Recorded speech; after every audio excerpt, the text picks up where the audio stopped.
Hello, Steve White, Trek Boy 89 for Steve Arts 89. Well, Pluto TV has dedicated a whole channel to Star Trek Deep Space Nine. Now, when I heard this, I assumed they already had a Star Trek Next Generation channel and a Star Trek Voyager channel, which they kind of do, but they kind of don't.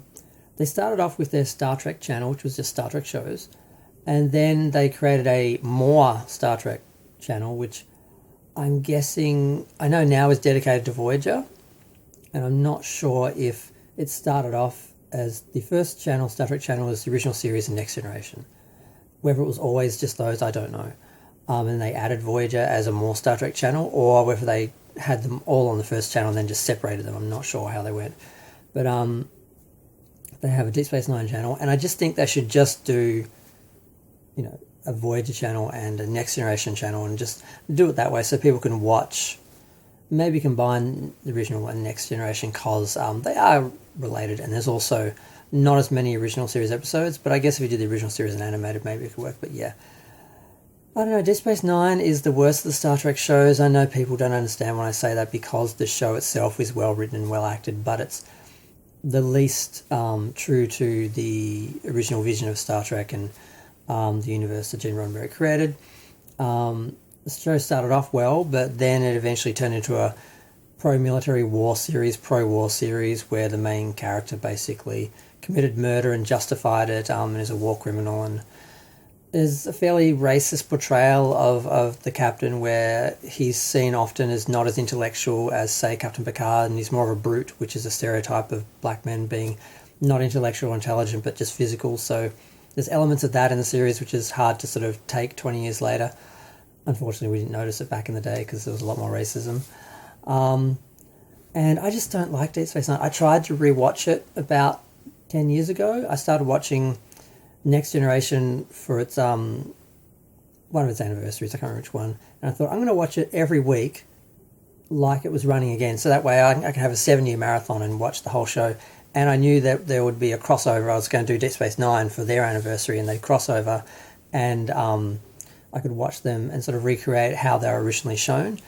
But once Next Generation finished, and I got through the first couple of years of Deep Space Nine, I think I got into season 3, and I just got behind, and then I just never went back and gave up, because once they got into the war, it just wasn't Star Trek anymore. It wasn't about exploration, it wasn't about humanity, it was just about pro-military, pro-war, just justifying war crimes, and just, I just hate it. The people who made it hated Star Trek. They hated Gene Roddenberry, they hated Next Generation, and they wanted to make the anti-Star Trek, which they did within Star Trek, which is why it still is a Star Trek series and does resemble Star Trek, unlike something like Discovery, which was created totally separate after the fact by people who had nothing to do with the original Star Trek or Next Generation.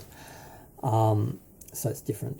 But yeah, like I said, it's still a good show. It's a good science fiction show, but it's barely Star Trek. So I never have the urge to rewatch it. Maybe Trials and Tribulations, that's about the only good episode. Maybe Duet, because that was brilliant.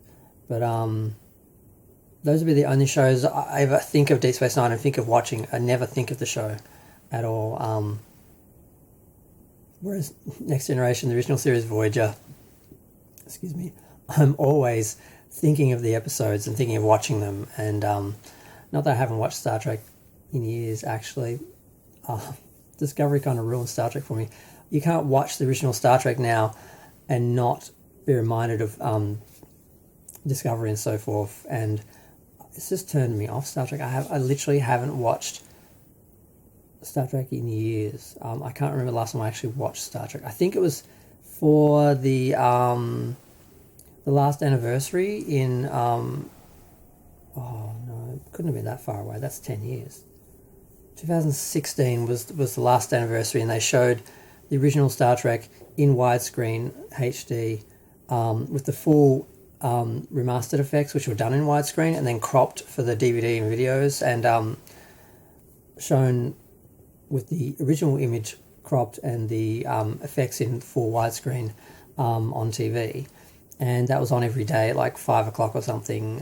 So I watched I don't know if they did all 3 seasons, but they certainly did the first and second seasons. I don't think they did the whole, I can't remember. But that's the last time I watched Star Trek, and it was because it was on TV, it was live, it was the remastered episodes with the full effects, and every time an effect came on the screen, I was basically photographing it so I could compare it to the one in the show just to see where the difference was. Sometimes it's just less empty black space. It doesn't matter. Other times you do miss a lot of stuff that was created for it.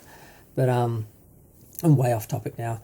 But yeah, I don't. Who wants to talk about Deep Space Nine? Yeah, I hate Deep Space Nine. Out of all the Star Treks, it's the worst. I don't hate it as much as I hate like Strange New Worlds or the first two seasons of Picard. But the idea of having its own channel and maybe people watch that and don't see other Star Trek, I think that's what Star Trek is. And that's the problem. So many casual science fiction fans watch the latest Star Treks and don't understand how they're not Star Trek and don't understand what's special about Star Trek.